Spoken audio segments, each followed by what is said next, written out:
Hey, what's going on? My name is AJ Mirzad. I'm the author of the best-selling book, The Mind Body Solution, and I want to go over a really important part of my book, a really big impact that had on my health and fitness, and that's the simple difference between understanding what a hunger is and what a craving is.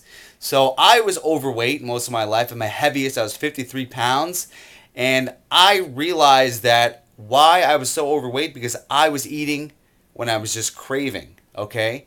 And that is the secret to fitness success. If you could identify when you're truly hungry compared to when you're having a craving, you will totally understand your hunger cues and only eat when your body truly needs it. So inside my book, I've actually provided a hunger craving cheat sheet. So I'll just give you a little piece of it right now. I'll share the difference between true hunger and a craving. So pretty simple.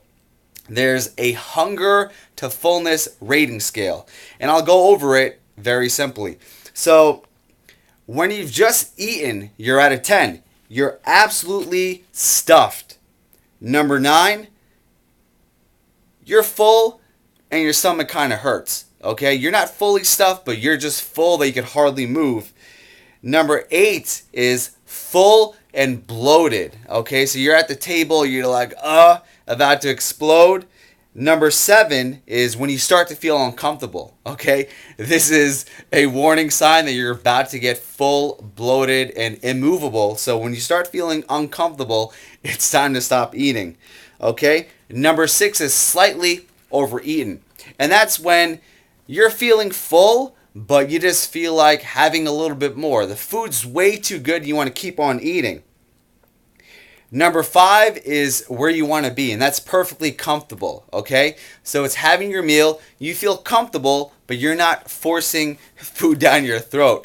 It's pretty much, I would say, 90% full. Number 4 is pretty much when you're starting to get hungry. So it's like the first signals when your body needs food. So that's prior to eating. Like I said, perfectly comfortable is after you've eaten and you're nice and full. Right before that is when your body starts to really need food. Number 3 is strong signals to eat. Now that's when I usually eat, okay?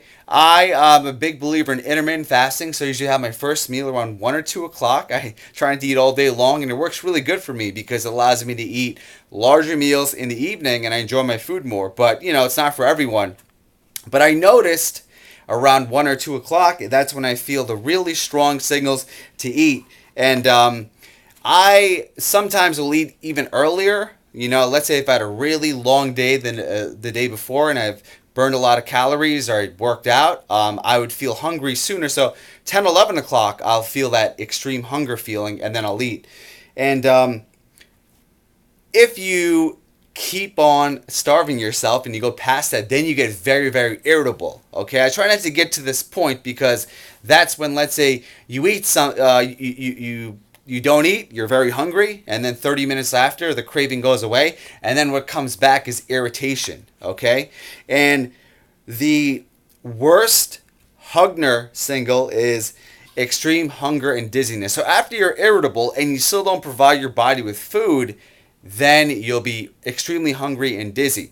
So keep in mind, when you're like basically perfectly comfortable, you're full, that's when to stop eating. And when to start eating is when you start feeling the hunger right before irritability. Okay, if you even get irritable, that's fine.